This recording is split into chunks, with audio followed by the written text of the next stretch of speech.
You're listening to Coffee with Quacks with Ivy Lane and Chris Henderson. These are conversations with our favourite interesting quacks. Experts who threaten the mainstream narrative with their interest and skill in genuinely helping humans improve their lives in modern times. This podcast is purely for entertainment purposes only, and anything discussed should not be taken as health advice.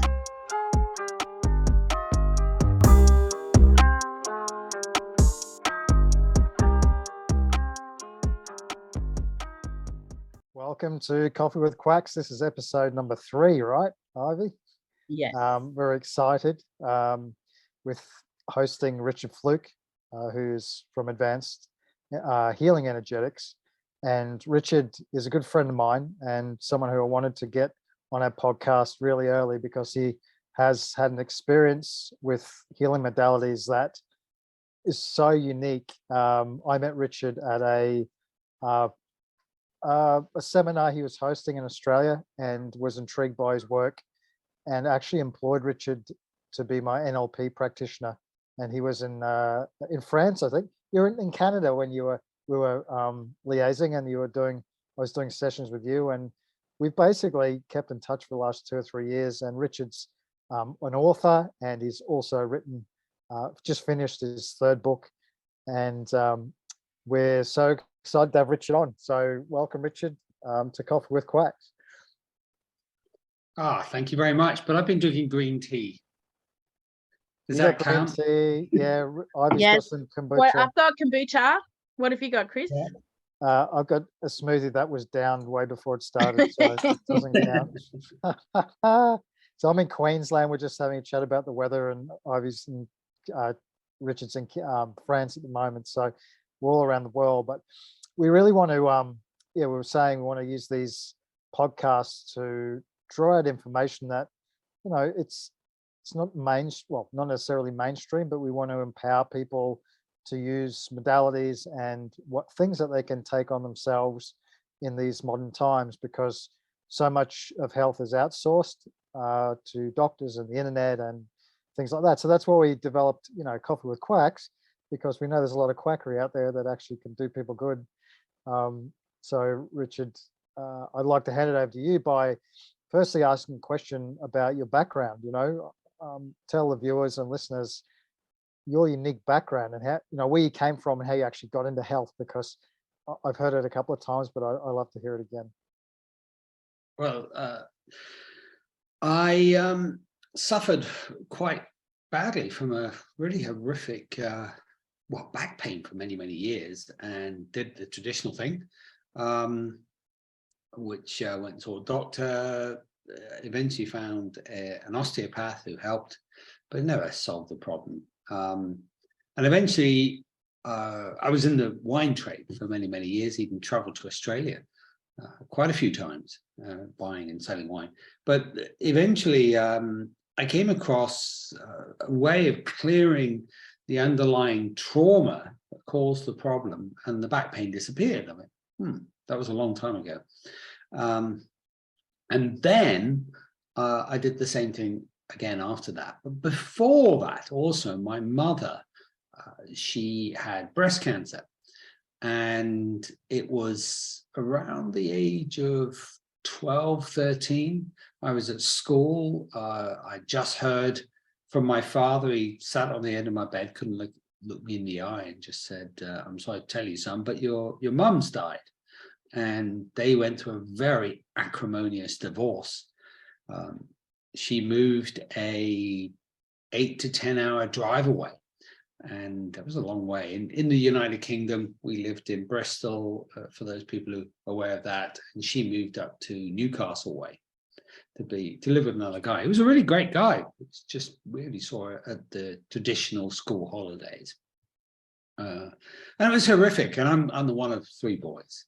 And I said to myself, look, there is a relationship here between what's happened to her and the breast cancer, the acrimonious divorce, leaving 3 boys. But every single time I would speak to anybody, even very, very open doctors, they all told me, and it was quite horrific, there is no link between trauma and disease. And I went, and it just baffled me because it was so obvious. And you speak to people and they say, no, stress definitely affects your health, but doctors, no. And it baffled me until very, very recently have I understood why doctors have no understanding or connection, or most doctors in surgery, no understanding or connection between the link between trauma and disease. But we'll get into that.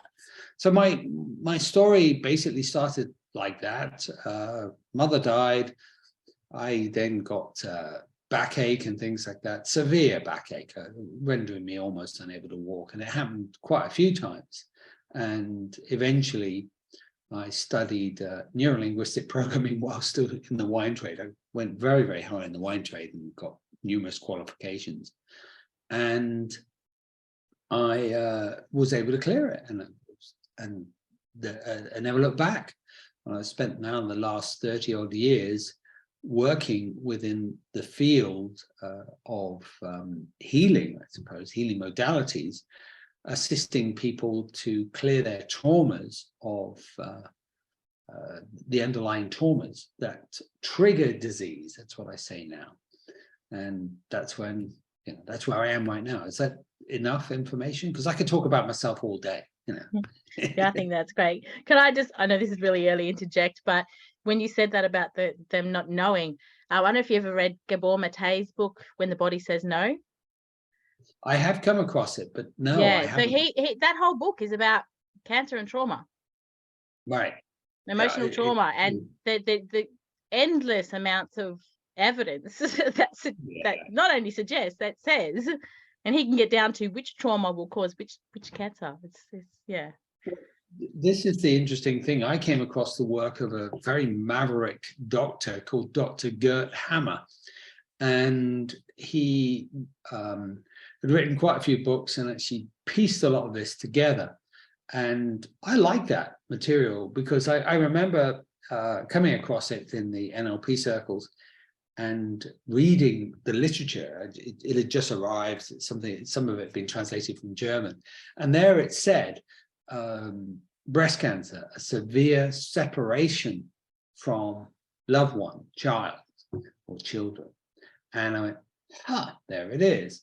And he also explained why. Unfortunately, he never cited any of his sources. So this gave him, well, he had no credit within the medical profession or even within the political profession, but he seemed to be right. And so that I went down that particular avenue, which was called meta-medicine at the time, was very well heavily known in that, and then broke away from that for various reasons, and then created, you called it advanced healing energetics. That's cool, but it's advanced clearing energetics, but whatever, I like that. I knew I got something wrong. Oh, it doesn't matter, does it? But it was, no, I'd never heard it called that, which was really cool. Might have to change the name. I probably won't now, but whatever. Richard, in relation to, so in terms of getting to the point of trauma and how that triggers disease, maybe go into the sequence that you wanted to discuss. So the sequence you go through in relation to redressing that. So the process of, we've got some points here. So number one was redress your stress was number one. So do you want to go through those specific steps, which are covered in your book, but how trauma triggers disease and the sequence of getting well? I think if we really understand why, and you may have covered this in previous podcasts, you actually brought this to my attention, Chris, which was the whole idea of mitochondria. And I'll talk about these 5 steps in a moment, that are inside the book. And the thing about this is that most people are aware that disease is, I suppose, triggered by stress, but how does that really happen? And after a lot of in-depth research, trying to find the real stuff, not the real quackery, it's been done by the science people, and you know, they trust the science, and which was the mantra over the last couple of years. You realize as you delve a lot deeper into that science is just garbage. So much of it is garbage, or rubbish, or just trash, whatever you want to call it. And the real key stuff is to understand what's inside a cell. I think you know of Andrew Kaufman's stuff, and he had a great movie called Terrain, and I don't think they allude to this in Terrain, but there's another doctor called Dr. Tom Cowan, who I absolutely think is just amazing, and he talks about what goes on inside a cell. And he talks about a picture that he got from Sally Fallon, who at the Weston Price Institute. If you want to look up all these things, they're absolutely wonderful, the Weston Price people. But he shows a picture of a cell. And what's really fascinating is the picture of the cell has just got a fat outer side to it, a jelly-like inner side to it, and then this weird sort of donut shape in the middle, which we label a nucleus. But all you can observe in that cell is this fat lipid area out on the outside, this jelly water, and inside the jelly water you can see mitochondria, and we're going to talk about that in a minute. And then inside the cell is this nucleus. And if you look at what the medical profession or science basically says that all is, there's all these other what are called organelles inside there, quite interestingly, being from the French organ, female organs, and or they're feminine, the L bit is feminine. But the key part of this is this jelly-like water, and also the fact that this water has intelligence and structure, and it makes structures as well. Many people say, well, what are you talking about? Let's go a little bit deeper into all of this, because we are, if we really understand who we are just water with some minerals chucked in for good measure. And people say, well, that's just garbage, and it's rubbish. I don't believe any of that. But when you really get it, you'll understand this. For example, there are fish or jellyfish which are 99% water, nothing else, 99% water. And they have colonies, they eat, they swim, they live, and they do everything that an animal would naturally do, but they are 99% water, nothing else. In fact, they're more water than the sea that they're surrounded by, which is about something like 94 to 96% water. So they have all these structures inside them which are made from water, and it's the same with your cell. Your cell is jellified water, and what makes the cell jellified is a very simple process. So if you take jelly or make jelly, you may remember as a kid, you took hot water, you took this powder, usually colored, wasn't it? And you put the two together and you left it until it cooled, and then you got your jelly, which is great. Well, it's the same process inside the cell. And what actually makes a jelly inside the cell is the mitochondria. And people go, well, what is mitochondria? Well, mitochondria is a bacteria, or it's derived from a bacteria which decided to live inside us as humans in symbiosis.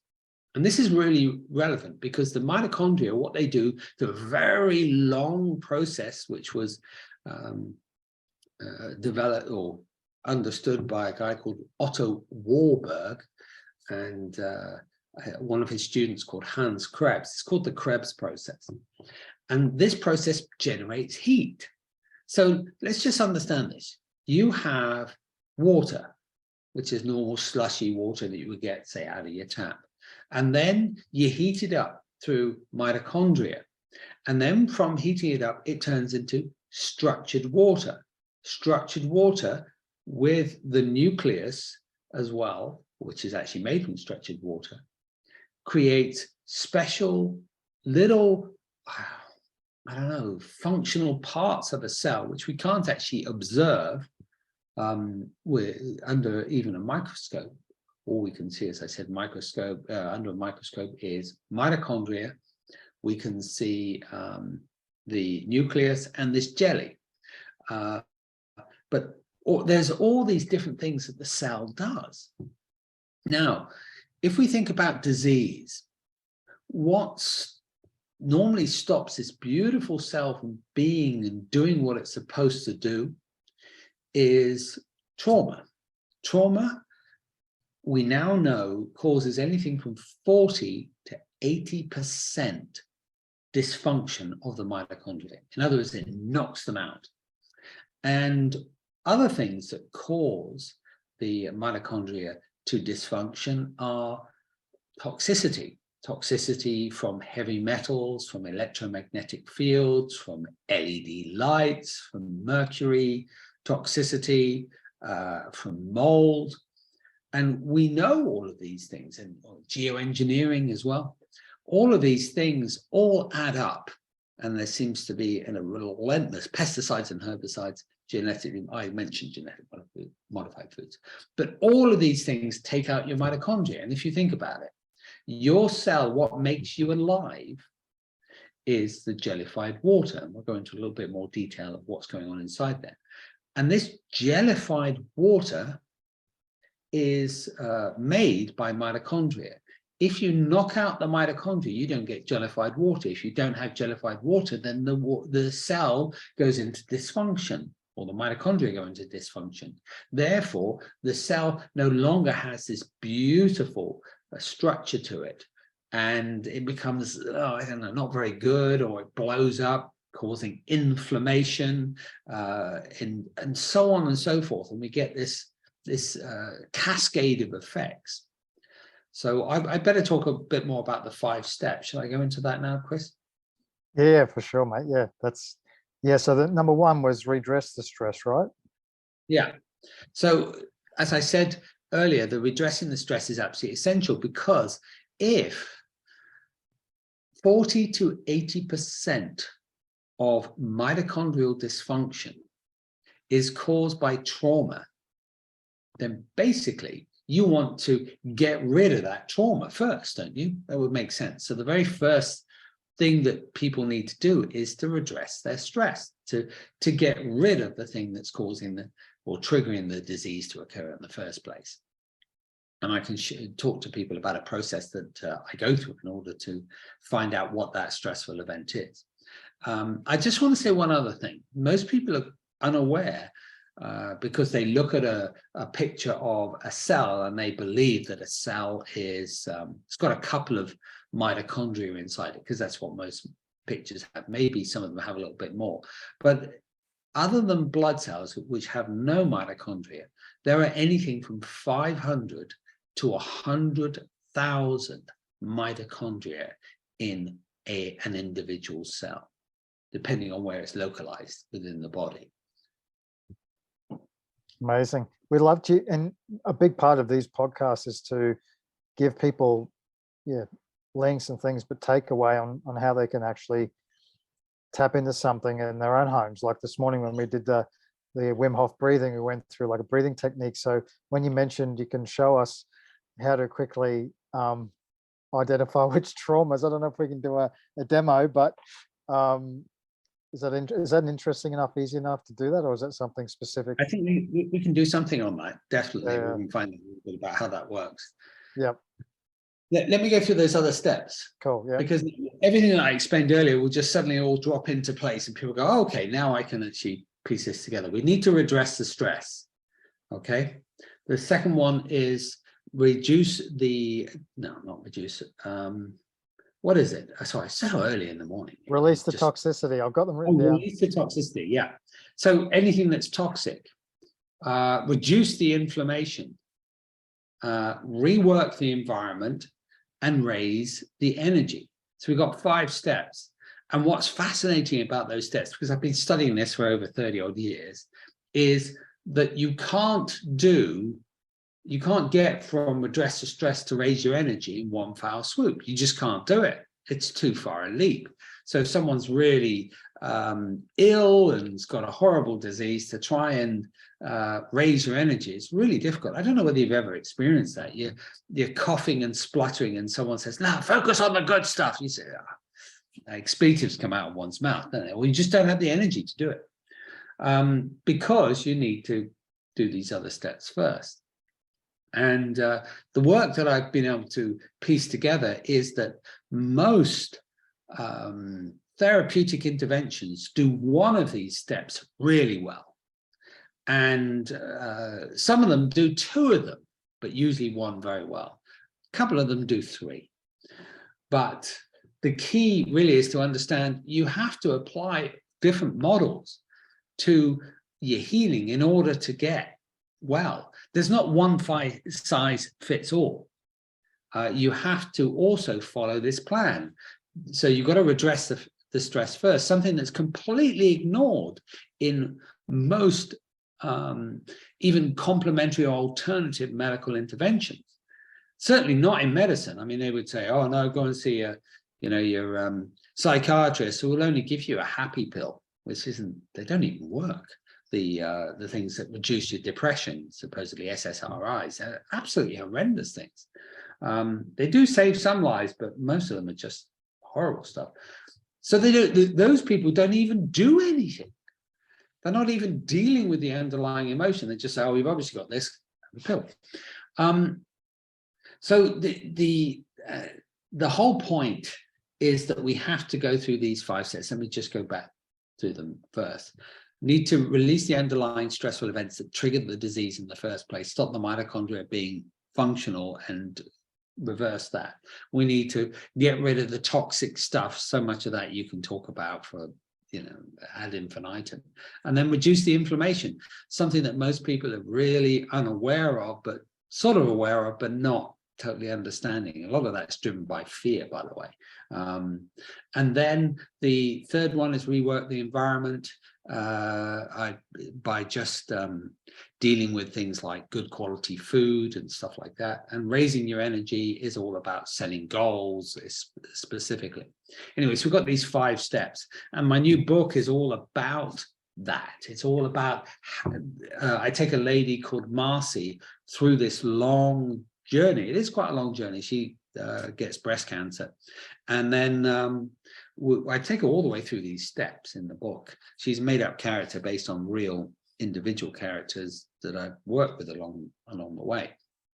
And so she goes on this whole journey. So that's what the new book is all about. How can I heal? So you wanted me to also go into the whole process as well. Yeah, I'm intrigued with, like, when you talk about redress the stress, I'm just thinking about your own story, and I think you're thinking about things come up in our own lives, going back to your mother's, that trauma that you had when you were young, that didn't just come to you when you were going through it. It was identified, later on. So obviously, when listeners and viewers, you've got to go back, potentially going back before you can go forward. So yeah, please share how, that process, please. What I discovered was that when we have a trauma, the first thing to understand, the major traumas in our life are predestined to occur. Does that make sense? We are going to go through them whether we like it or not, which is really cool. I love that. Yeah, that's just like, oh, that just fits so much in the whole what you're here for, isn't it? Right, exactly. And we've got some good evidence and good data to back that up as well. So we're predestined to go through that. And what seems to happen is that we are pulled or pushed, probably more likely pushed, to an event where we meet someone or we're in a circumstance which then is on a vibrational frequency level is out of kilter, right? And so we have this particular event, which could be a horrific argument, a horrible situation, which just takes us out of our normal balanced equilibrium. And this frequency of that event is picked up by the heart first, because the heart has the biggest field around it. Then this information is sent down into the belly and up into the brain, it appears, and it lands in a specific location within the brain based on the frequency of the event. That frequency and that location is based on embryology. Embryology is how we have evolved over millions of years, and each one of these layers, embryonic layers, makes us as a being, as a human being. In fact, all animals and insects all have embryonic layers. And these embryonic layers are vibrating at the same frequency as our environment. And so a shock in the environment is going to affect a layer, an embryonic layer, and a specific set of organs within the body, or an organ specifically. Which, so the process is this: event happens externally, which we're brought to, pushed to, affects the heart rate variability, goes up into a brain, lands in a specific location of the brain, and also down into the belly as well. So we experience some form of energy moving, motion. And then an organ that is vibrating at the same frequency as the external environmental situation goes to work doing one of two things: either making more cells or going into some form of necrosis or apoptosis, which is a way of reducing cells, which then affects our biology. So it means that we have even more cells to produce, say, for example, more gastric juices, or it reduces the musculature so we're lighter and more nimble to run away from something. Or something else might happen, so we feel more numb, which happens often with the outer layer of skin, that makes us just feel less connected, which happens in ductal breast carcinomas. And the body is incredible in that respect, that each disease has a reason. So my work over many, many years, we're talking about 30 years of just piecing this together. What I do with a client is I know that there's a trigger, and we actually have the papers now, as I said, to prove that 40 to 80% of all mitochondrial dysfunction occurs because of trauma. So the way I work is I say, well, let's go into the cells with where the underlying trauma is. So if a client's showing up with a skin issue, I would go in and say, well, go into the skin where it is, where the eczema is, right? And then from there, I say, well, let's just ask some questions and ask the skin what was actually going on, what the trauma was. We've got a bit of a time frame, so we can work that out. And really what's incredibly weird is this: the organs answer back. They talk, but they don't sit there with a whiskey and a cigarette going, oh, well, it's like this, Richard. When you were a young kid, it doesn't work that way.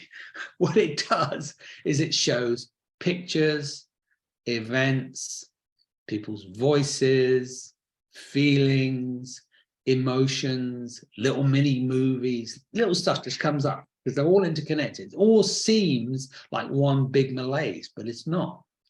So what I do is I just write down their answers. Some people just get fluffy colors, other people get emotions, but as we get deeper into it, stuff starts to, the pattern emerges. So what I then do is, from there, having got that information, I reverse engineer it. Well, that's eventually what worked after trying this out, hundreds, if not thousands of people. So I go into the organ, I ask that. I then do go into the heart, the brain, the belly. I've got some information from Hammer's original work that sort of pieces all that together. And then I say, right, scan your body. After we've got all this information, I read it back to them. Have I got an example of it? Yeah, I've got an example here. I can quickly show. I read back to them what's in there and then I get them to scan their body from the top of their head to the bottom of their toes, to the left hand, to the right hand, to the front, to the back. And I say, where is the energy really trapped? And it's just bizarre, because I've had clients, they've come to me with a, say, for example, a severe prostate issue. And then they end up going, well, all the energy's trapped in my nose because I had a problem when I was really younger where something happened and I can't smell. And so we clear that, and then the prostate issue clears. It's bizarre. And I don't actually do anything. I just literally guide them. So I don't do any sort of magical healing or hands-on stuff, or, it's just that it's a bit cool. So it's fun. And it takes a little while, sometimes a couple of hours for really nasty stuff. But yeah, so, I won't show this client specific stuff, but I just write down their words, right? And then I read that back to them. I don't do anything clever. In fact, the less clever I am, the better results I get. So you ask them and they verbalize it back. Is that how it is, or what comes up to them? Yeah. I don't do anything. Oh, really? I mean, you're not using, you talk about NLP. You use aspects of NLP with the questioning, or? I get them to actually clear their own stuff now. I know where to go.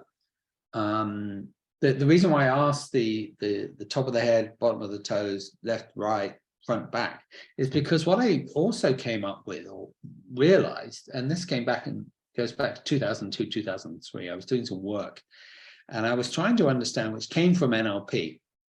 A guy called Dr. Tad James had worked out some stuff and called it timeline therapy. And I'm like, why does that really work? It's just strange. I don't understand it. So I started to work out that we have sort of some poles, and this goes back to the mitochondria as well, and the nucleus. What is the nucleus really doing? But there's these poles. We have one at the top of our head, which connects us with spirit, one down on our feet, which connects us with Mother Earth. I mean, this is nothing crazy, is it? It makes some sense. We have one on our left hand, which for most people connects us with our the feminine energy, and the right hand connects us with the masculine energy. And we've all got we've got a balance of masculine or feminine energy dependent on who we are. And then we have one in the front here, which is a pole I like to think is like a heart's pole that is moving us forward. We naturally move forward in our lives, and one behind that moves us back. So I just assume this is the future and this is the past. Now, if we've got these 6 poles, that presupposes then that there are 8 separate areas within our world. And this then links in with all the neuro-linguistic programming, submodality stuff, if anybody's ever done any of that. And what I found absolutely by pure chance was that when we have a trauma, the trauma shows up in sort of all these areas, in each one of these 1, 2, 3, 4. So it's below the heart. There's another one here, and there's some behind as well. But what's really fascinating is a traumatic event which we experience externally.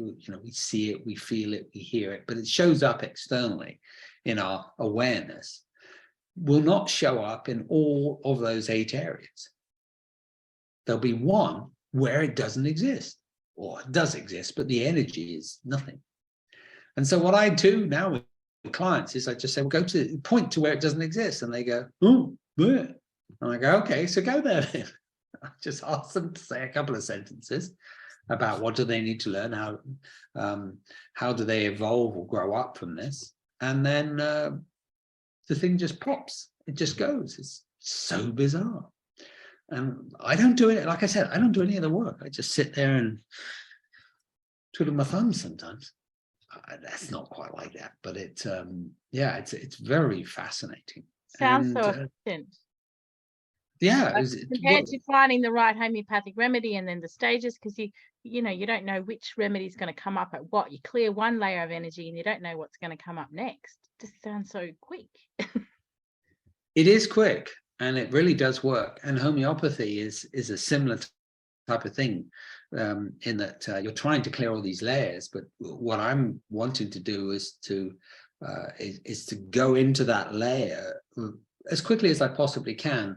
Obviously, some clients we've all met those clients where they're just totally inside their head, and trying to get them outside of their head is the most challenging thing. Because I mean, kids are great. I can do this within 20 minutes with kids, but some adults, it can take several hours just to get them to where they need to go. So it just gives you some idea that I was going to bring up the homeopathy, like, because you work in the energetic space, and I'm thinking, Richard, of those, you know, the different steps that you do, like in the health coaching space that Ivy and I exist.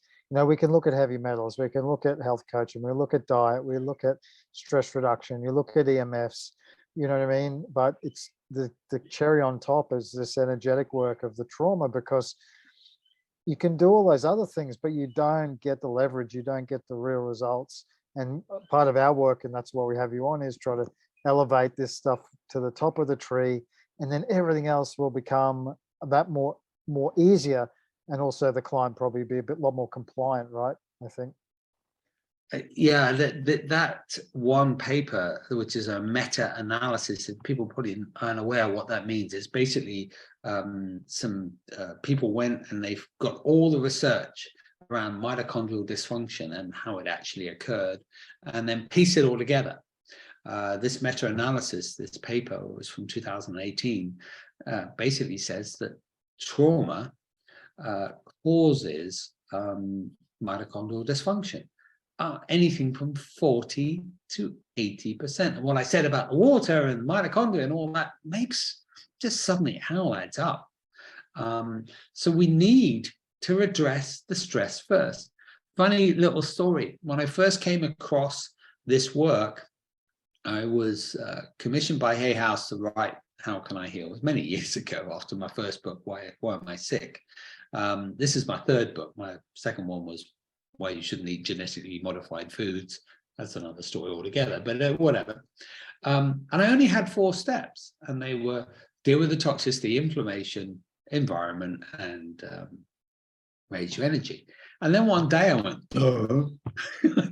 You've got to deal with the underlying trauma first. It was my stuff. So, you know, I'm just a humble guy just trying to piece all this stuff together. And what I found was, and I started teaching, deal with the stressful event first. 20 odd years ago, 20 to 30 years ago, it was really interesting. We used to just go and clear the traumas and people would get better, right? With some very crude, very simple stuff. And then about, I don't know, 10 to 20 years ago, it's more likely 10, just clearing the trauma wasn't enough. We had to go and deal with the toxicity. I mean, this has grown massively over the last 10 years. And we've seen the introduction of electromagnetic fields, which in that section in the book, I put that first because people are completely unaware that the electromagnetic fields cause severe mitochondrial dysfunction. I mean, not just bad, it's just horrific. So you've got to go off and do some EMF hygiene. And the clients that don't do that, I say, well, look, you just gotta compromise things, you know, just don't do it. And again, with homeopathy, if you, you know, classical homeopathy, back, you know, when it was first around, one remedy would fix everything for a really long time. And, you know, as time goes on, we need stronger, high potencies, more repetition of remedies because the onslaught doesn't stop. We're in the toxic milieu. Richard, we were at well, I don't know if I can say it on this recording. No, you can't. I can't say it. We're at a conference. We're at a conference. Edit that bit out. but Ivy and I are down in the basement taking polyradiation remedies, little homeopathic remedies, like we're taking these drugs. We're in the And our corner, signaling molecules. and our signaling molecules. There, we won't say the brand. We'll take that out. But we had to do that because we were on the Gold Coast, and the Gold Coast is almost like has an electromagnetic signature like no other. And you may have been there. So we survived those 4 days, just having a laugh, because we had to be very on top of our remedies. Yeah, I mean, it's absolutely insane what what's going on. But I think I have when we did the sort of pre-conversation a couple of days ago, I said to you, I think we need to be aware that what's going on in the world right now, whereby there's this barrage of every single avenue that we look at as regards toxicity is concerned, it seems that we're being taken out as a race. And that's a really fascinating conversation to have, because wherever you look, from the food that you eat, to the air that you breathe, to the water that you drink, to the medicines that you may be prescribed, to absolutely everywhere that you look at, it's just taking out the mitochondria, one little piece at a time. So trying to survive this is really challenging. And what I notice is that a lot of people are still walking around, and we see it ourselves. We won't mention any of it, but they're covering their mouth, and they're saying, I've got to rely on the medical profession for some form of intervention to keep me alive. But what they're not realizing is those interventions are really not doing what they are supposed to do. And if you look at the evidence, it's all there across the globe now in the internet, people dying from heart complications and stuff like that. And I don't want to dwell on that, because this is all being done. If you're awake, you're aware of all that. But the point is, I think it may get worse until enough people suddenly wake up and go, hang on a minute. We can't live like this anymore.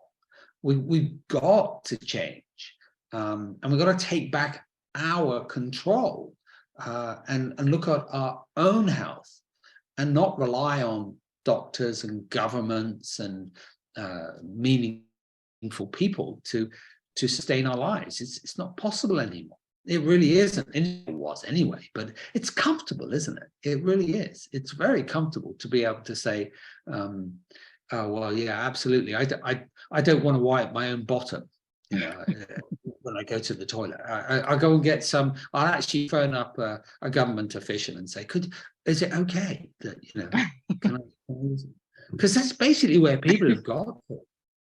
I'm sorry, It's that sovereignty, whether it's legal sovereignty, growing your own food sovereignty, spiritual sovereignty, or taking care of your health sovereignty. And that's why when people say, they're waiting for somebody, or, a group of people to come save us from this situation, and I keep going, you can't do that. If we're to evolve and change and get out of this, we have to take back us as individuals.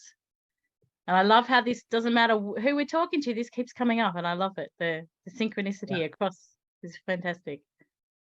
And it is true. You're going to say, Chris?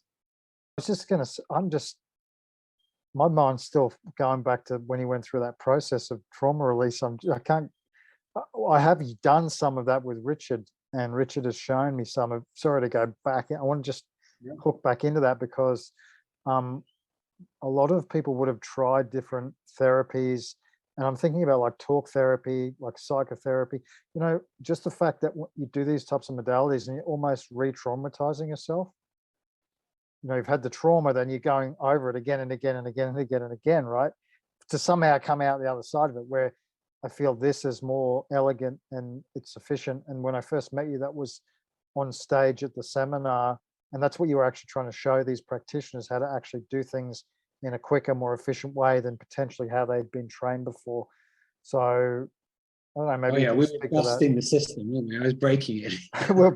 You're breaking a system that you're part of designing. So, I mean, it Yeah. was all off the wall when I met you. But can you just speak to that? Because I think we get stuck even in conventional modalities, re-traumatizing ourselves through just bringing it up, blah, blah, blah, blah. You know, we don't understand the energetic component. We think it's just something that we have to continually go back in a mental process or something like that, you know? Yeah, I think the best way to understand it is how emotions really get trapped, and what really is a type of energetic situation that causes the triggering of the mitochondria to stop functioning, right?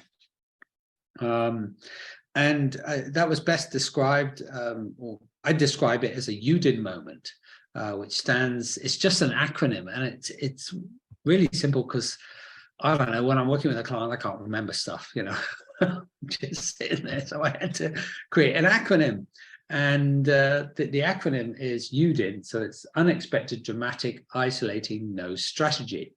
And I describe it like this, which goes all the way through the theme of the new book, which is something that's unexpected. The best way to describe it is with Marcy, for example. So Marcy's sitting there, happily just looking out from her New York apartment, and then suddenly her husband walks in and says, "Oh, darling, I'm really sorry to tell you, but I've been sleeping with your best friend for the past 6 months, and I really love her, and I got my bags packed and I'm leaving." So that would be a UDIN moment, except he'd say it in a New York drawl, which I can't do very well. I'm not going to try. So that's unexpected. Let's say she's been happily married with kids, grandkids, had no idea this was going to happen, right? Dramatic, married kids, etc. The isolating the one person that she would really want to speak to more than anybody else in the world would be her best friend, and she can't do that. And she can't speak to her other best friends either, because they, you know, I know girls, they all know, don't they? You know, they all talk amongst themselves, and the guys, although we ignore it, we know as well. And no strategy. She's not going to go to her husband and say, "It's okay, darling, I'm getting onto a dating website now to find myself a new lover." Not going to happen, is it? And I'll see you on Tuesday or Thursday for meatballs and spaghetti like we always do. You can tell me how you've been having shaggy with my best friend. It's just not going to happen. Now, the key behind that is that, well, those criteria are the ones that actually get lodged into the cell. Now, I talked about something being predestined, because people talk about this whole, the cell, and I spoke about it. But what is that donut-shaped thing in the middle, which is a nucleus? Well, it is a transmitter and receiver. And if we look at the shape of it, we can really understand that's what it's doing. So what is it transmitting and receiving, and where is it getting its information from? By the way, we can even look at the double helix of the DNA, which was basically, I think, gifted to Watson and Crick, who are the people that supposedly got the Nobel Prize for that. But essentially, that is just a crystalline structure made by water, if we actually really understand it. And by the way, they won a Nobel Prize for a model made almost like out of Lego, which again is cool, isn't it? If you're, a scientist. And I just wonder how much of it is just like smoke and mirrors. We're doing something over here. No, look at the hand. Not what we're really doing over here. Because I think that's what went on. And I think it still is. Anyway, I'm digressing, because basically it appears that the DNA helix is an aerial. So it can receive information and transmit information. We have some good research and data to prove that's the case. And what type of information is it getting? And this is gonna, some people, just keep open-minded, because there are waves that we now know called Tesla waves, scalar waves, 0-point energy waves, God waves, whatever you want to call it. I don't have any judgment on it. And these waves don't have any time. connected to them, because waves normally, when we look at waves, they take a time, go from one place to another. But these other waves, these 0-point scalar, Tesla, whatever, they're instantaneous. You can actually communicate from one side of the universe to the other. I don't know how big the universe is, but it's totally possible. And these scalar waves are the way that the cells on a quantum mechanical, no, that's the wrong word, quantum biocomputer level communicate with the outside world and the inside world, which is why I was saying it's predestined, which is a really fascinating way of looking at it. And I could go more and more into it. But what also a friend of mine called Dr. Eric Larico, you've actually met, haven't you, Chris? Now, Dr. Eric Larico has been looking at water, and I met him by pure chance through Dr. Thomas Cowan. And he's, along with his friend Dolph, and I can't pronounce his second name, Zeintinger, they spent $12 million answering the question, what is water?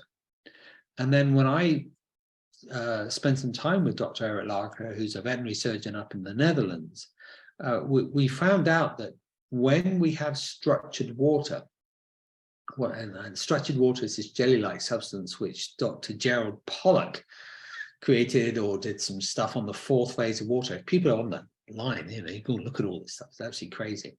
He found out that structured water repels certain minerals and attaches certain minerals and creates a lattice work inside it.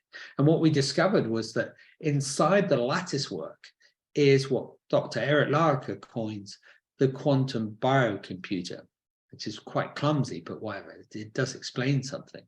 And basically inside the deepest part of each individual structured water piece, it's not even a molecule, is a ball of light, for want of a better word. It's basically energy. And this energy connects up with all the other energy within the overall system. And this energy is what really makes us alive. Because if you get rid of that energy, you can get structured water, but you're not alive. And that energy is the bit that connects us up with the scalar, Tesla, whatever, the God particle, for whatever, not the God particle, the God wave, and also transmits both ways. And this seems to be integral in all of the medical techniques throughout the whole of the planet that I've ever come across, all the cool stuff that connects us, and beyond religion, any of the spiritual stuff. So when I said that it's predestined, we know that we're going to, or we can, and I've done some work around this, we can go into what is causing the traumas, is to bring us to these traumas. And we can go off and heal those very, very quickly. Have I answered some of your question, or have I just gone on some massive cool monologue? Apologies. That was fantastic. Can I ask a question to that? Yeah, go.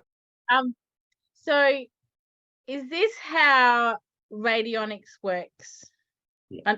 So like I've got a friend who I hope to get on, who's into scalar and all sorts of stuff. He's actually an acupuncturist, but so I've got my little radionics machine, and so I send it out. It's tapping into that same frequency, is it? And Exactly. the cells. And is this how we potentize water in homeopathy? It's that same structure that takes that energy, or is that a different part of the information? Exactly the same. There's no difference. It's all interconnected. It's fabulous. I mean, this stuff was around 100 years ago, by the way. All of it was around 100 years ago, and two individuals, Rockefeller and Carnegie, wanted to make money out of their pharmaceutical byproduct, or the oil byproducts, and the garbage, and they just sabotaged. I don't want to say sabotage. They were broken up by the government, and then I can't. He said Rockefeller said to the government, "You guys will pay for what you've done to me." Like Dr. Jack Cruz has got a transcript of the. We have to get this so you could post it in the Instagram.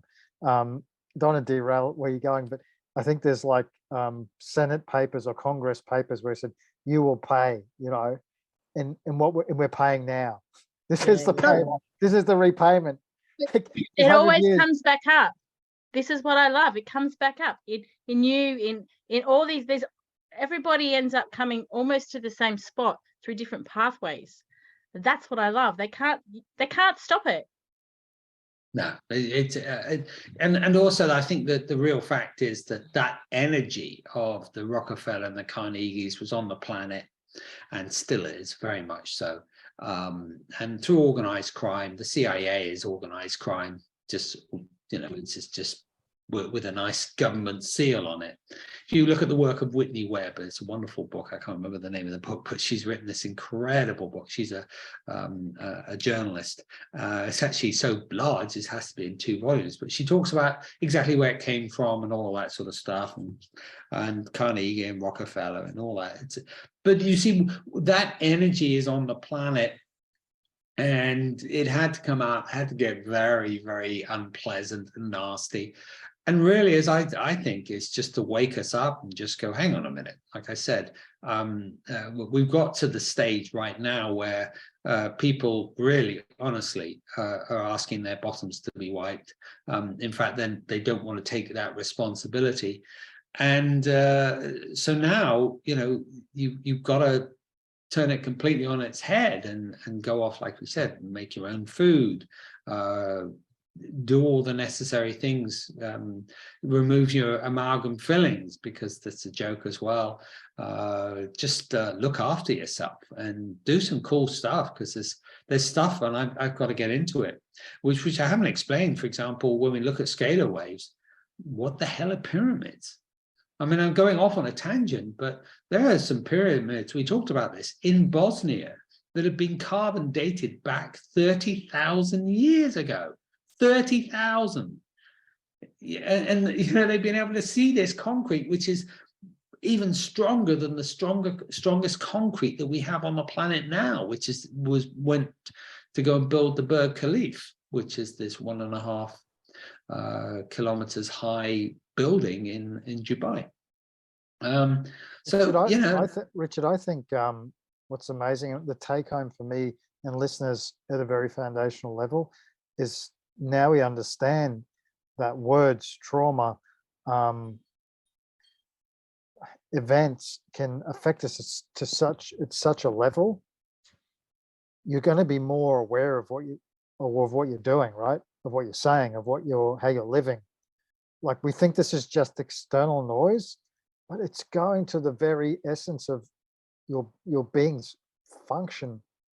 It's such a minute level, right? Like, unbelievable. That's what I'm taking from this. Like, every word, every action, every consequence is actually is we see it as words, or we hear it as words, but it's frequency, and it's penetrating, and it's doing work, either good or bad. And it's amazing. I mean, it's unseen. This is why we're very big on EMF. I'm big on EMF too, because it's unseen, it's unheard, but it's almost like the other side of that spectrum. It's penetrating the cell at the deepest level, and you don't even know about it. So yeah, I think the big takeaway is that just get your head wrapped around what Richard said about how these things are waves and energy, and they're affecting your very cellular function. Without a doubt. So you asked me earlier, could I take people through that process? Do you want to do you want to go and experience? I know you've already done it, Chris, so it's going to have to be Yeah, go on, do it. Yeah, go. Let's just do a little demonstration and see if we can just pick up on something and clear some stuff. It's very cool, very fun. Depends what comes up. Do I want this on the internet? Here's the thing about it. It really is just about the frequency. And what happens is stuff comes up. So if personal stuff comes up, you can just say, okay, I've got the underlying stuff. So I don't have to say it. For example, if it's something that it shouldn't be on, should be kept personal, then keep it personal. But we'll go through it fairly quickly, a lot quicker than I would normally go through. But we'll just see. We're going to show the process. So if you've got something that's just troubling you, cough. that won't go. Yeah, that'll do. That's also quite relevant as well, because people go, oh. So this we're going to go into the cough. I'm going to just find out. Can I just ask you to clap your hands? So I want you to find out which one is the dominant hand. Which one feels more normal as you left. clap? Left. So you're what we would call left wired. Okay. And the cough, is that affecting your larynx? Do you know whether it's affecting your larynx, or is it affecting just the back of your throat? It's just a tickle right up the top. Like, so we were sick. Carla, can you not cut, darling? I know you are, sweetie, but we're just recording. Yeah. Well, it doesn't worry me at all. It may just worry some. Yeah, because we're families. We've got kids, we've got animals. That's Yes. Now, right at the top of the throat. So it's probably more. Is it a nasal drip coming down the back or something? I just got. There's like it's just at this stage, it's clear mucus that gets caught, and it doesn't want to move. Like, I'll cough it, it doesn't come up enough, it doesn't go down enough, and it just sits there and irritates. Okay. So let's just go into that area then. This is a weird thing. Most people say, oh, what's that? But you can actually focus your attention. Say, for example, you can actually focus your attention right onto the end of your little finger. It's something that we can do as humans. So we can actually go into an organ. So go into that part of where it's tickly. Okay. Yeah. And I'll just give you a couple of suggestions. So this is, it's tickly, so it's right at the back of your throat. So let me just get this a second. So let's go with what's obvious, really. It's something that you either don't want to swallow or can't speak out about. Let's just go with that. So what is it that which side is it on, by the way? Is it on the left or the right hand side? It's both. Both sides. Okay.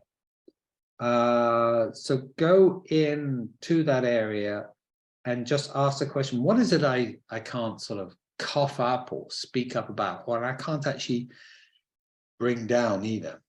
Mm-hmm. It's saying something to someone, which is personal. Okay. Yeah, good. Is it something, well, just give me a little bit more. I don't please don't go into detail, but are there images, thoughts, feelings, taste, smells, little mini moves? There's a darkness. I've got a sensation when you asked me to concentrate, it tightened up, and then I got an energy going up and then down, like it constricted, almost like it was squeezing, and there's a darkness.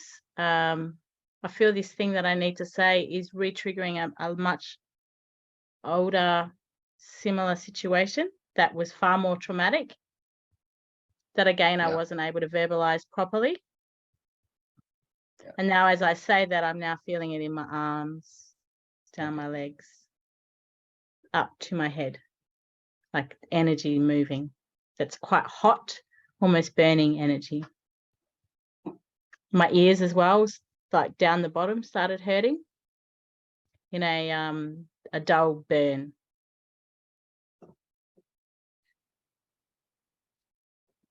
Perfect. Now, people, you're pretty aware of your body, but most people go, well, that was just by asking that. It's cool, isn't it? So let's just go with the process. You got a choice: heart, brain, or belly. Where do you want to go? Belly. So in the belly, what's coming up? Same images with reference to the throat. So yeah, any images, thoughts, feelings, taste, smells coming up, little movies.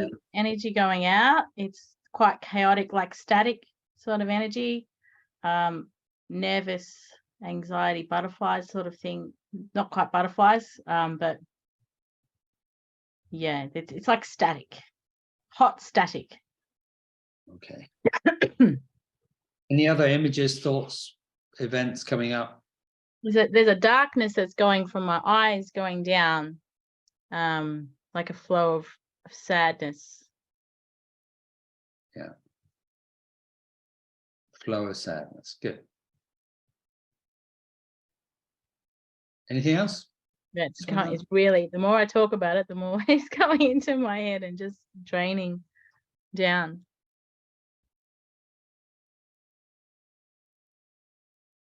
And it's interesting that you talk about it coming here.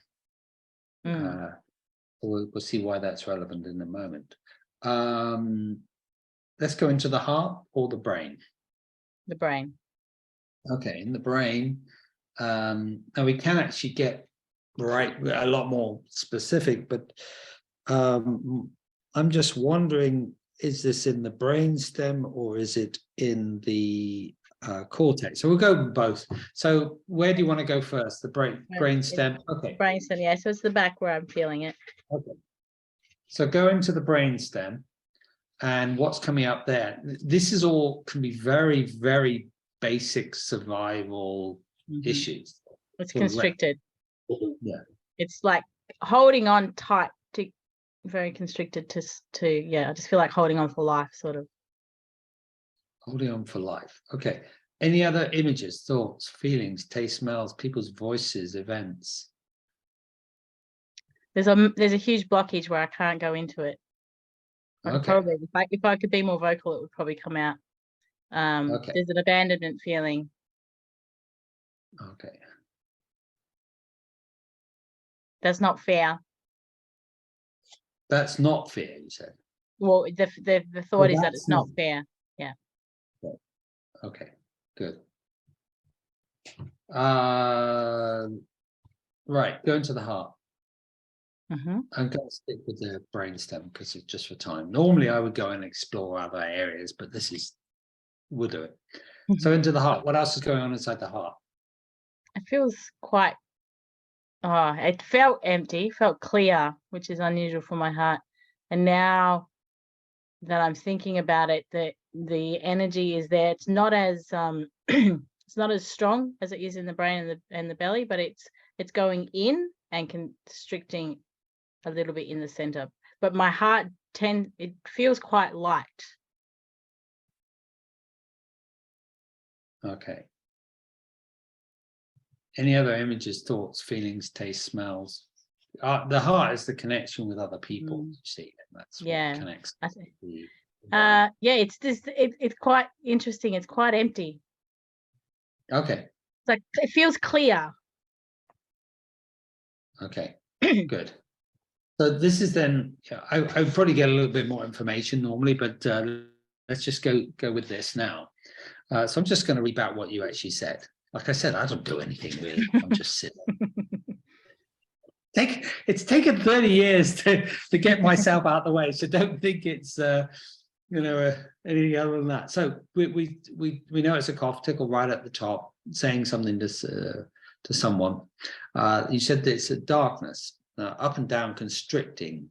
You can hear the thing I need to say. Older, similar situations, feeling it up in my arms, down my legs, up my head, burning energy. Ears started hurting, a dull, something else I can't remember. Belly, energies going out, it's static, memories, anxiety, butterflies. There's a hot static darkness from eyes going down, flow of sadness, more going into my head and draining down. Then in the brain, constricted, holding something or other, holding on for dear life. Okay, a huge blockage, abandonment feeling that's not fair. And in the heart, I feel quite empty, clear, and now the energy is there. It's constricting. It feels quite light. It feels empty. I feel clear. So I want you to scan your body from the top of your head to the bottom of your toes, to the left hand, to the right hand, to the front, to the back. Where is the energy really trapped? Where is it trapped? A lot of it. There's now a stabbing in my heart. Okay, so I want you to go into the heart then. Yeah, is that where it is? I wouldn't say that's the most intense. Like the most intense still feels in the back. Okay.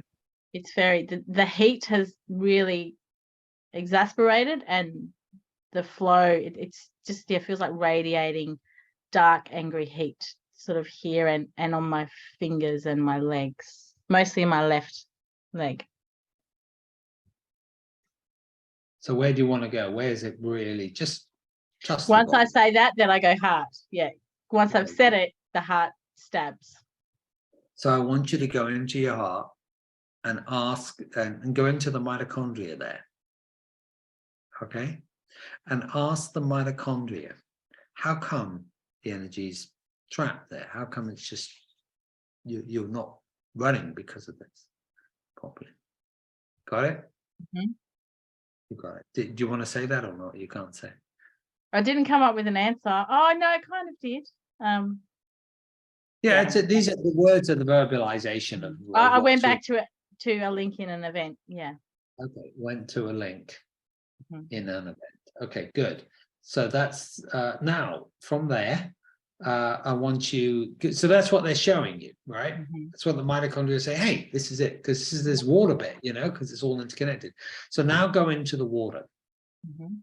in those cells. But the mitochondria are not functioning, so they're not structuring that water. So but it is still working because you still got, stuff in there. So what's coming up in the water? What is it? There, you just got it. I felt that. Yeah, I know what it is. Yeah.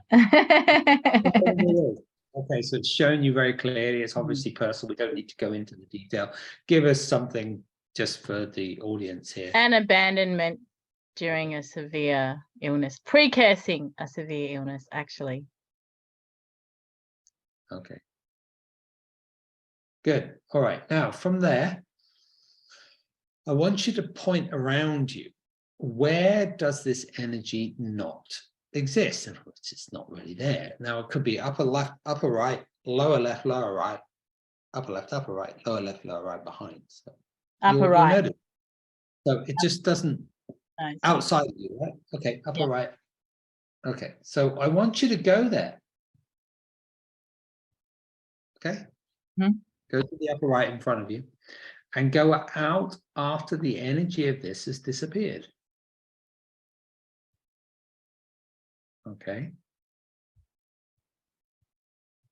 A little bit further out. And then I'm going to ask you. Like out of here, further out. Okay. Yeah, go there. Yeah. And repeat after me. I'm just waiting for it to just dip. Okay. Now, it's something I can do. It's just connect up. You don't have to be able to do that. I want you to repeat after me. I want you to say spirit. Spirit. Feminine energy. Feminine energy. Out here after the energy of this has disappeared. Out here after the energy of this has disappeared. What do I?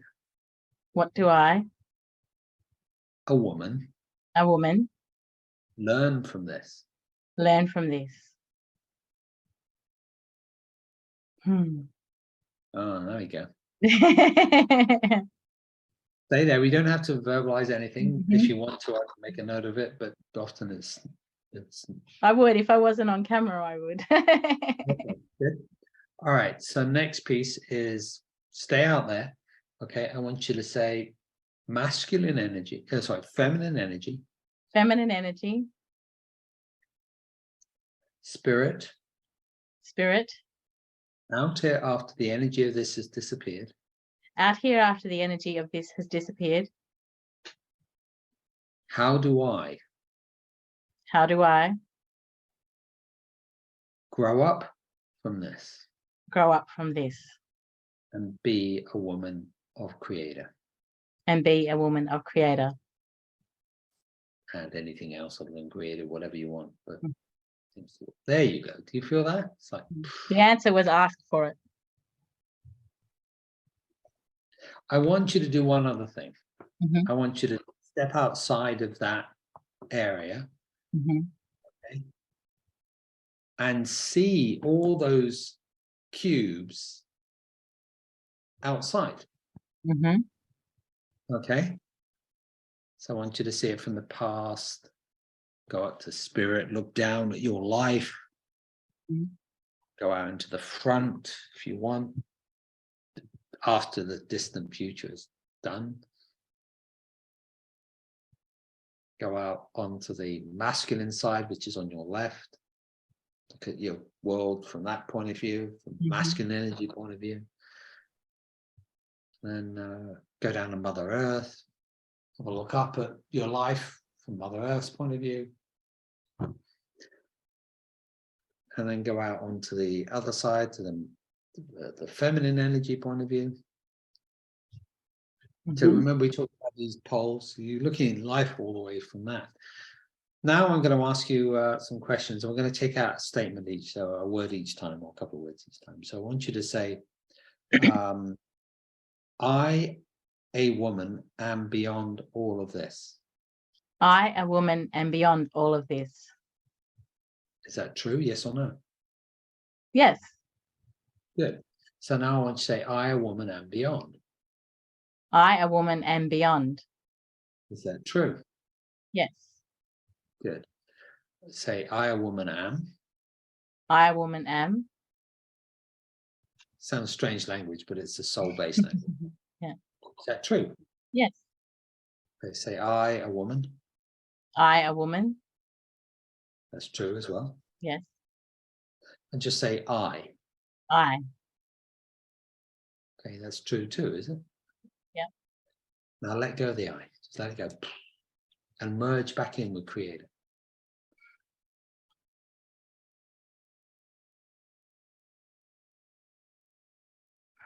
It's pretty cool, isn't it? It's just bizarre. You can still talk, but you're like, Yeah, I'm floating. yeah. Because we come from Creator, and we either come and arrive on this planet as a man or a woman. Now, I know some people are hermaphrodites, but either then they can be identified as a man and a woman. And I don't want to get into any of the, gender specific stuff, because that's just garbage. This is really what's true, is what, we come from. And so we've recently come back. So when you're ready, come back into the room. How are you doing? Yeah, good. That was fun. It is fun. I mean, that's a crazy thing to let go of all this stuff. But just give it a minute or two. Any thoughts, Chris? And I want to mention, it just brought back, as I was listening, a feeling, and almost tangible, because Richard's led me through this a few times. But all these things, these traumas, that once you've done this, everything becomes so small, because you've just enveloped, you've become, I don't know, ensconced in a wider field, and then you come back and you're like, what was that all about? Yes, yes. I do feel out here when we were talking about it, it felt so big. Like when I realized that one thing, that it was that. And now, I do. I feel out here. So that was the amazing thing. So that, Richard, I'm so glad you shared that live. Thank you. Well, let's just quickly test, because this is the proof of the pudding is in the eating. So your throat, how does it feel? I don't feel like I need to cough. It's a bit scratchy, but not uncontrollable. Got to repair anyway. That would be absolutely normal. I think there's this lovely lady called, I found her name, Amanda Volmore. She's a naturopath. And I think I mentioned this to you. And her, the quote that she had was that, how do you cure a cough or a cold or a flu or something else? And she said, someone said, well, I don't know, you've got to go and take all these remedies, everything. And she said, no, they are the cure. And I think that really is very interesting, because if you think about whatever, when we are got a cold or cough or anything, we're getting rid of the toxic emotions, we're getting rid of the toxicity, getting it out of our system. That's really the key, isn't it? Okay, let's go back to this. You talked about the thing, you heard a thing that you needed to say. Right, this was in that area.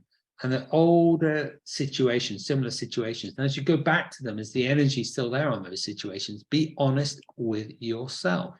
Not to the intensity that that it was. Now, normally, if I'm looking at something like that, then I'd probably go back in and clear out the last bit. Just so do that off camera afterwards. It all depends. Is that feeling in your arms, they're going down your leg, up to your head, burning energy, ears starting to hurt, a dull something or other? No, that's all gone. The only thing that I have left is a very, very low version of that tightness. It's not even tightness. I can just feel something there, but it's not like it was. There's no heat here. There's no burning. There's no energy radiating. There's no darkness. What about going into the heart? Because that really was in there. You talked it being trapped, stabbing in the heart. There's a little bit. There's a little tiny bit there. So this is what the bit that I would be working on now, just to make sure that's clear. And we won't have time on camera right now, but we can just quickly. What I would normally do is just go into that bit and clear it. Yeah. Very simple. And that actually that process, because I've had this stabbing heart issue for nearly 3 years now, and linking it back to that one incident that came up makes perfect sense. Makes perfect sense. The thing I'd like to say is you did that. I just was merely guiding you, right? And I think I have a statement on my website which just says guiding, healing energetically. And I did that on purpose because, from a medical point of view, the only people that are allowed to heal people, cure people, or heal people are medical doctors. So I said, well, I don't actually do that. I don't heal anybody except myself, So I guide, and so all the legal garbage that goes on with all this stuff gone. Yeah, because it's a guide, and you can see it. I'm not doing anything, not touching, giving people remedies or anything. Yeah, cool. That was amazing. Thank you, Richard.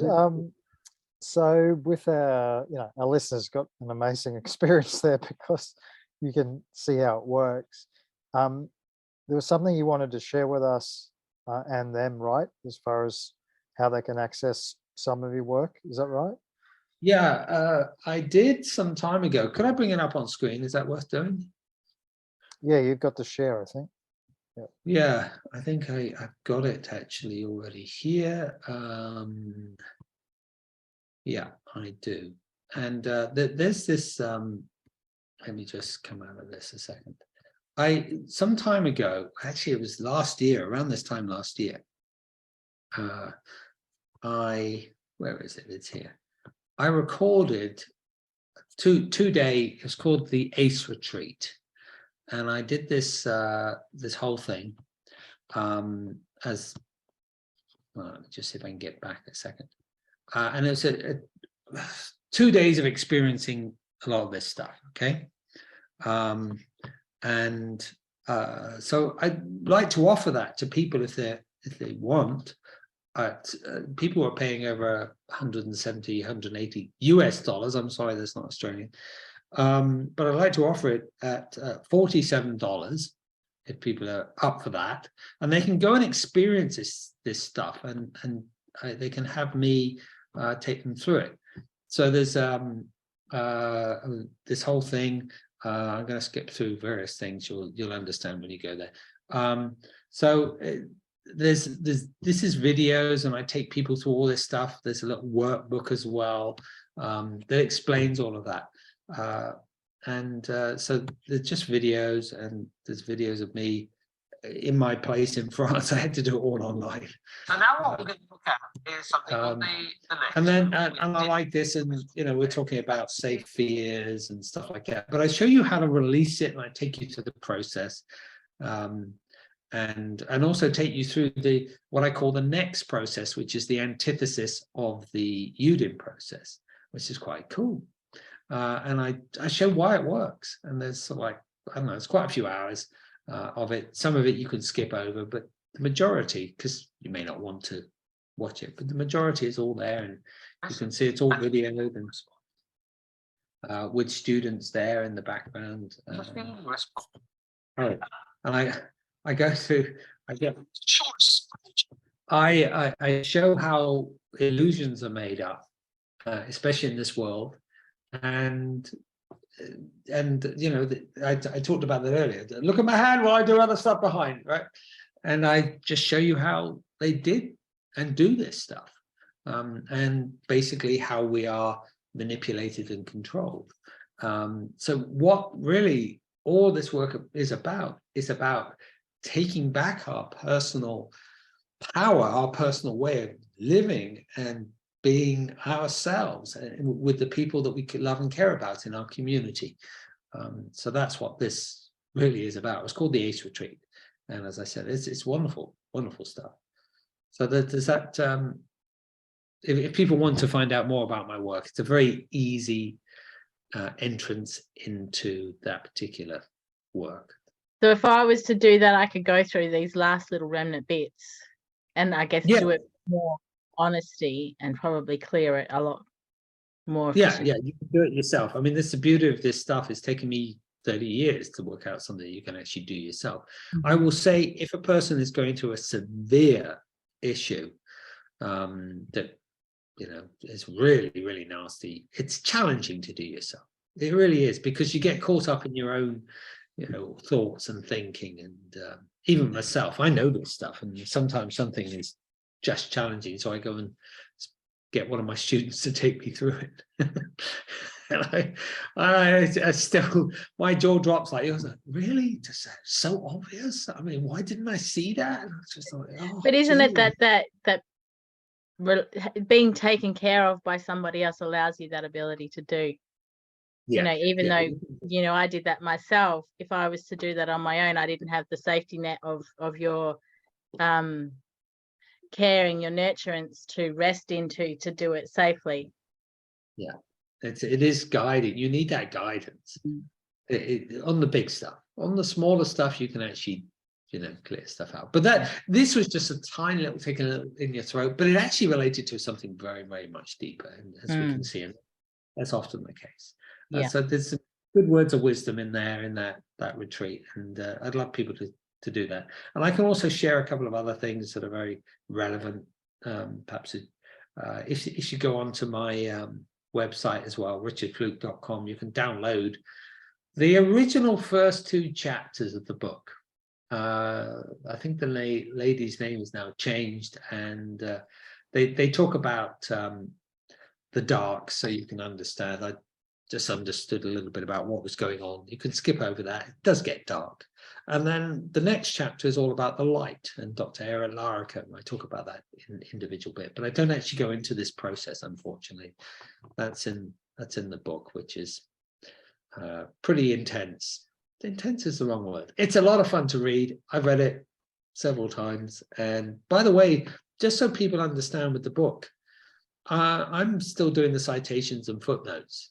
I wrote the book, finished it earlier on this last year, and I'm up to 600 citations. Now, if anybody understands what that means, is that I've gone and just written a book that explains all of this stuff as best as I can with the data that I can. So there are pieces in there that are from PubMed and, you know, educational places, and really amazing resources, where some of those resources have another 200 citations behind all those things. Now, why is that relevant? Is because when people turn around and say, well, you were talking about Bosnian pyramids a moment ago and scalaways. I can talk about Bosnian pyramids and scalaways because I actually had the damn data, I won't call it science, to say this is real, okay? You can argue all you like, it's there. So that's why I've done it, so that, you know, people can go, we really can trust the data when you put it together in a way that is right and honest and comes from your heart. That's why I did it. And the book, Richard, is also, as you said, you know, concentrates on those five aspects, and is very practical, because, you know, we work together on the book. in relation to the chapter on LED lighting, just Yeah. very practical in terms of, from the environmental side, it's heavily researched so people can understand, what toxicities are in their environment that they can deal with, and how, and we'll work with Richard and do videos and things and webinars on how people can access the stuff. So it's all Yeah, there. here- It's amazing work. It's like, get this work. Oh, it's taken 4 years just to put this together. There we are. Here are the 5 steps: address your stress, release your toxicity, reduce your inflammation, rework your environment, raise your energy. So this is it's all there.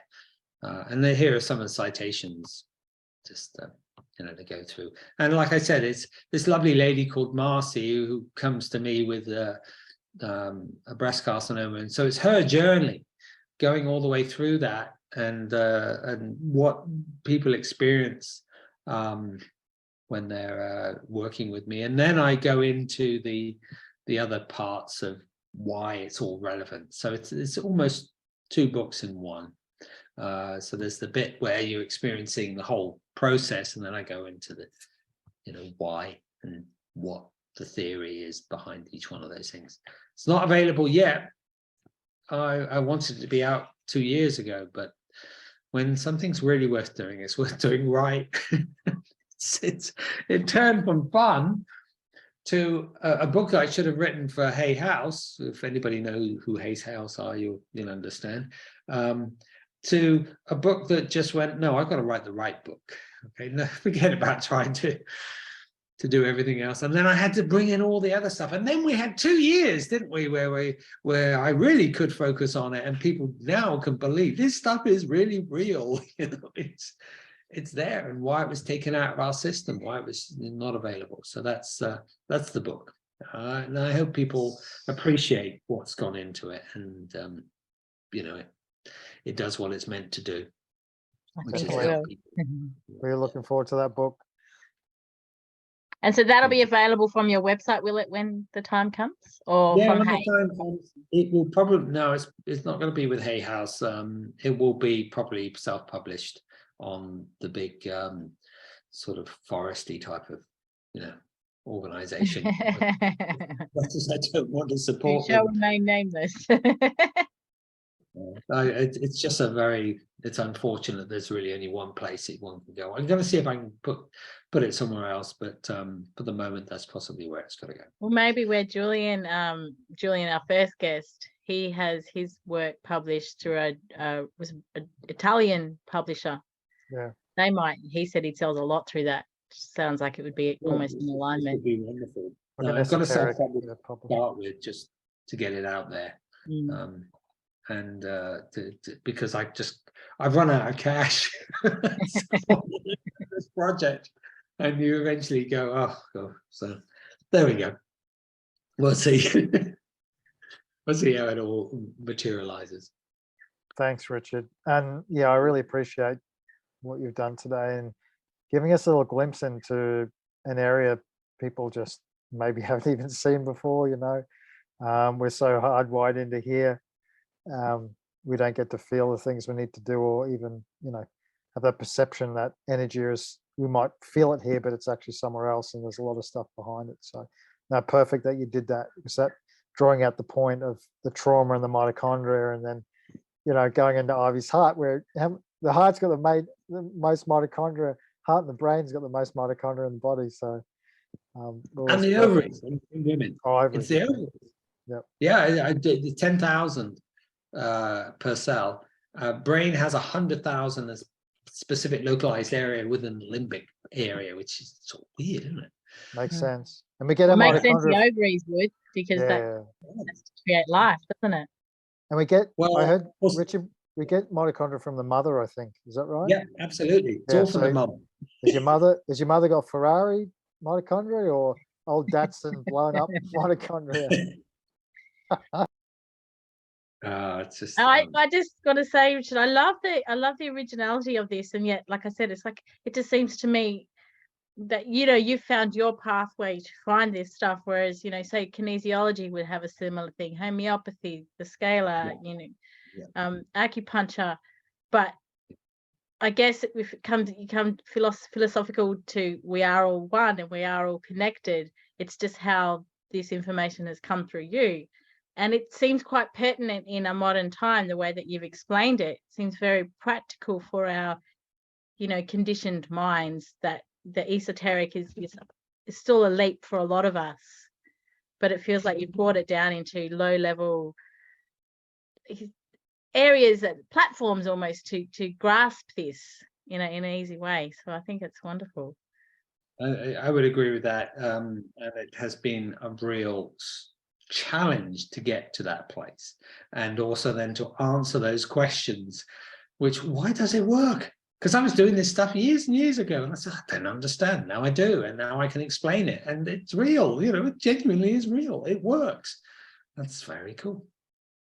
And the evolution of how, what got me, as you said, the evolution, you've had to adapt things as we become more toxic, things have had to change, right? And just like you said, Ivy, like homeopathy, you could have this to last half a year. And now we know where, if we tap one thing, as we will have to be vigilant and really tap into things like this, because this is the future and this is how we're going to protect ourselves and move forward in the modern world, as more and more things are potentially thrown at us.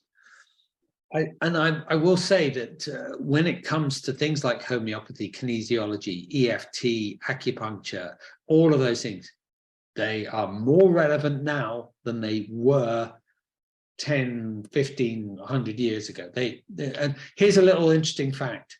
The American people, part obviously from people with the wrong color skin, that's a terrible thing to say, the wrong color skin, but they were just, unfortunately, whatever, same as the Aborigines, just ridiculous.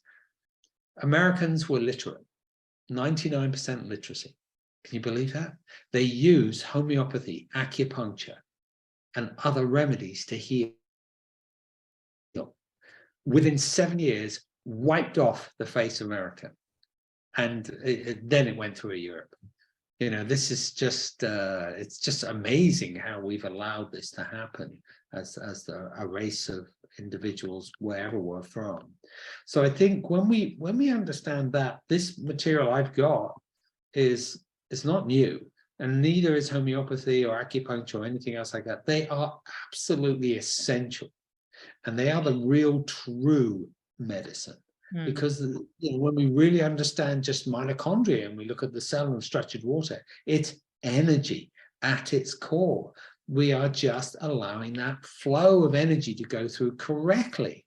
That's all we're doing. We're not doing anything else. It's just, how do we get there? Yes. So, And this work with I don't know if you're aware of what's happened in the US this week, where essentially every homeopathic drug, they're calling them now, is now illegal. They've changed the language, and they've manipulated their words to and yet, if we can do this with our own minds as guidance, like I said, that they can't stop us. You can't stop that. Yeah. They can try, but there's going to be other ways through. Well, it's just a matter of language. When it's homeopathy and remedies, it's just ridiculous. I mean, I wonder when people are just going to wake up, because they're going to do more and more of this, and they say there's only one way of healing something, and that you're going to have to, have a jab. Or whatever. I mean, eventually enough people are waking up already, and they'll just say, this just.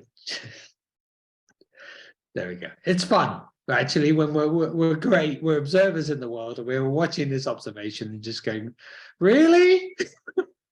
Okay, take back more of my power. It gives me a good, not excuse, but it gives me the absolute permission to go and do it now. And I love that. Yes. Awesome. Okay. Thank you, Richard. Yes, thank you, Richard. Wonderful. You can find us on YouTube, Spotify, Instagram, and TikTok by searching for Coffee with Quacks.